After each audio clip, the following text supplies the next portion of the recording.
I need to put my Dokkaebi pin on. I can't hold the back of it because of my nails. Hey guys, welcome back to my channel. In the last month, Rainbow Six has just had two pretty big events. The Rainbow Six Pro League Finals in Tokoname in Japan. I'm not jealous. And the ESL Prem Finals in Manchester here in England. Yeah, Manchester, I'm not that jealous.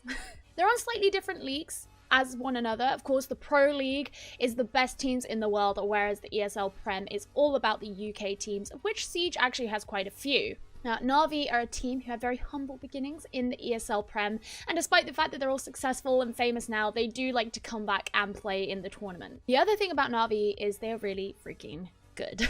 They won the Rainbow Six Pro League Finals against Dark Zero and then won the ESL Prem Finals against M&M Gaming. So today I wanted to have a look at some of the things that make their playstyle unique, some of the things maybe they changed going into the Prem Finals after the Pro League Finals, and just what makes them really damn good. Originally, I was going to make the video about the entire series of both of them, but the only map overlap in these two series was Consulate, and I ended up making 19 handwritten pages of notes on just Consulate, and I thought, okay, I'll just focus on that map. So let's start with the Rainbow Six Pro League against Dark Zero. Now, firstly, I want to have a look at the bans that were brought in for this map. NAVI banned Capitan and Maestro, and Dark Zero banned Thermite and Echo.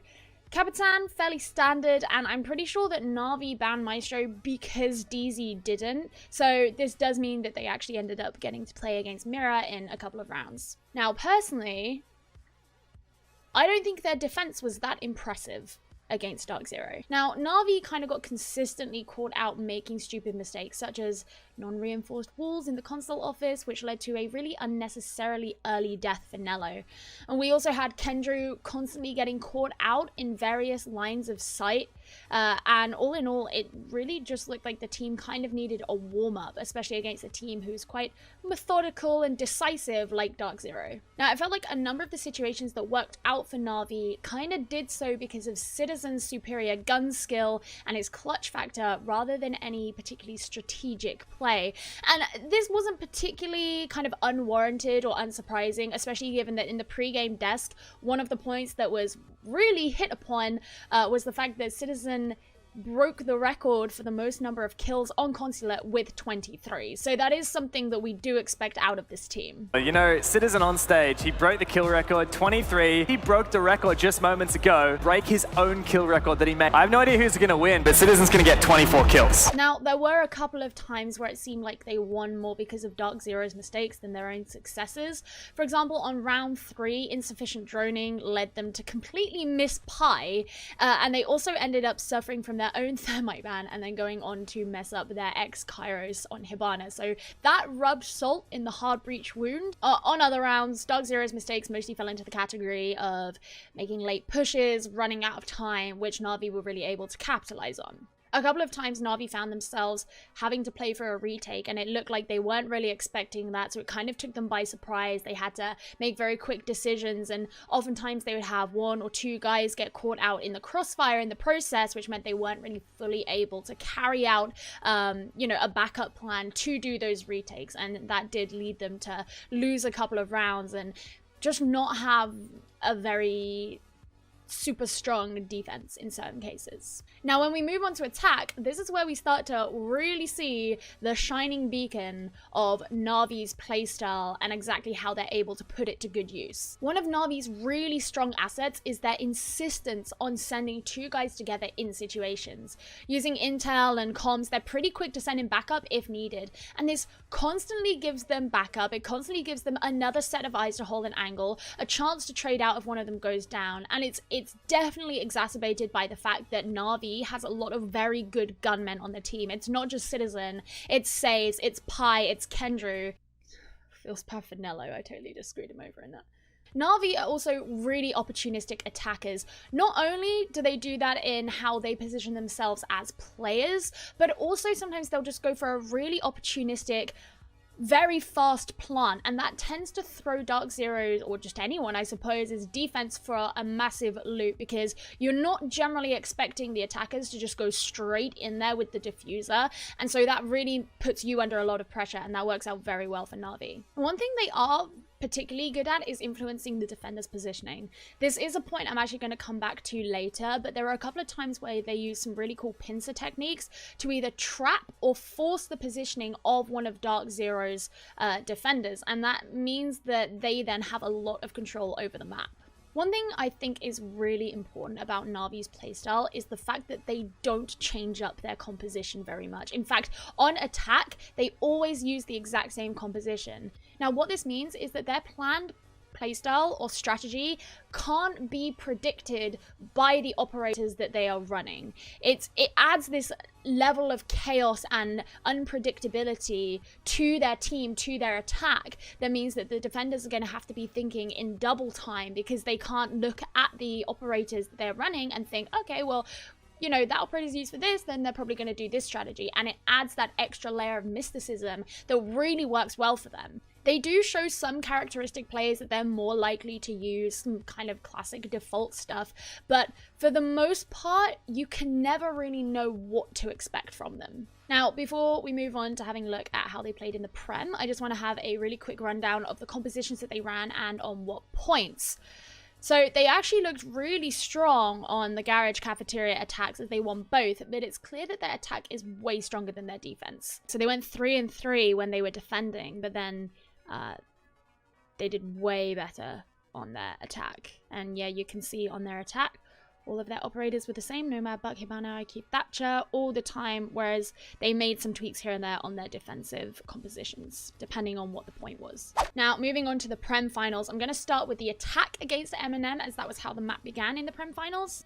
Firstly, I want to have a look at the bans once more. So this time, Navi banned Capitan and Mira, and M&M banned Nock and Maestro. Now, Maestro can be a kind of common ban on Consulate, so the fact that Dark Zero didn't ban him in the Rainbow Six Pro League finals kind of meant that Navi had to do it themselves, whereas this time M&M were the ones who banned Maestro, and that sort of gave Navi that extra banning option, which is where they obviously picked Mira. Mira can pop up kind of often, particularly on a garage cafeteria defense, so she's a pretty solid operator to get rid of, and it meant they didn't have to use one of those banning slots for Maestro. And also, since Thermite is open this time, we'll see that Navi basically ran the exact same attacking composition as they did against Dark Zero, except instead of using a Hibana, they use the OG Thermite.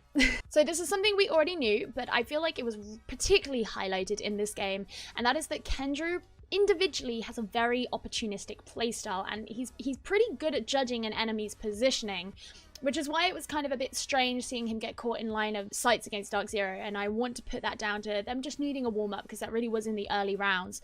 But since he's the IGL, this perhaps actually explains why the general team style is a little bit more opportunistic and fast-paced, because that's how he thinks about the game and that's how he runs through the game as an individual. Something else that we already knew, of course, was that Citizen is a great fragger, super clutch due to his fast reactions. And interestingly, the first round that Navi lost, Citizen was the first player to go down, or at least he died very early on in the round. In this series, it looked a little bit more complementary to the team, like Citizen getting the kills was working with everyone rather than often being the sole reason for them finding success. Now, I mentioned before that Navi used interesting pincer techniques to be able to control or influence the positioning of the defenders, but in this series it looked a little bit more subtle than that, albeit very successful.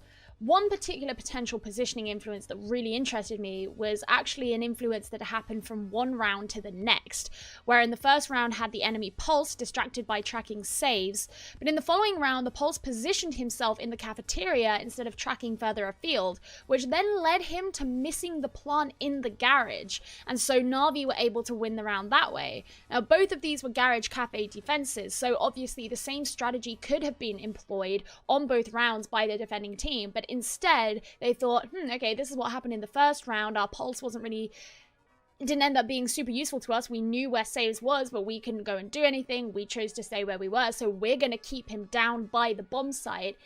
And in keeping him down by the bomb site, where Navi had influenced him to be put, Na'Vi were able to then win out the round. Now, they also did pretty well to exploit the decisions that M&M had made in their prep. In round 5, they managed to make a lobby plan, and because of a particular wall that M&M had reinforced, it actually made it quite hard for M&M to stop the plant from happening. So that forced M&M into this retake scenario where they had to retake a lobby plant, which is pretty hard. Now, there's a little bit less to talk about on their defense because they only did 3 rounds of defense before they won out this map in the ESL Prem finals. But I did want to come back to the point I made about Na'Vi being forced into retake scenarios when they were playing against Dark Zero, because one thing that they appeared to change up quite a bit in the Prem finals was they would almost force themselves into a retake scenario. So, for example, they showed they're pretty good at ambushing and spacing out, and in some cases, as I say, completely planning for the retake. On their Teller's Archives defense, which was their first defensive round they did, they basically invited M&M into the point and specifically planned to do this retake. They used the vigilance and positioning of Saze and Citizen to their advantage and won out the round, whereas against Dark Zero, they didn't actually win their Teller's Archives defense. So that was something that they made a massive improvement on and executed it very cleanly and very well.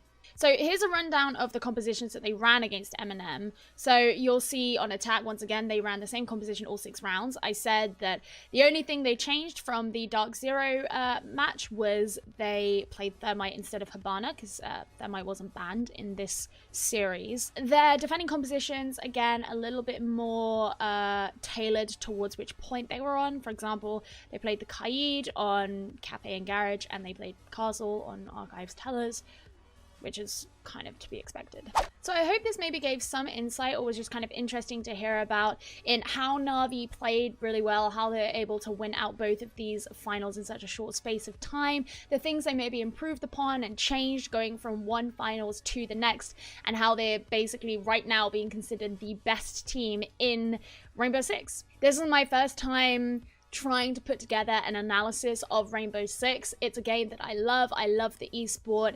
I would love to cast it at some point. So, you know, I'm hoping that I'll get better at it. Feel free to leave some feedback if you thought something was either like really obvious or really wrong or really good. Like, that's nice to hear too. But I will hopefully be making more content about Rainbow Six Siege in the future. But as for now, I will see you guys in the next video. Remember to follow me on Twitter and subscribe here on YouTube, and I will see you very soon.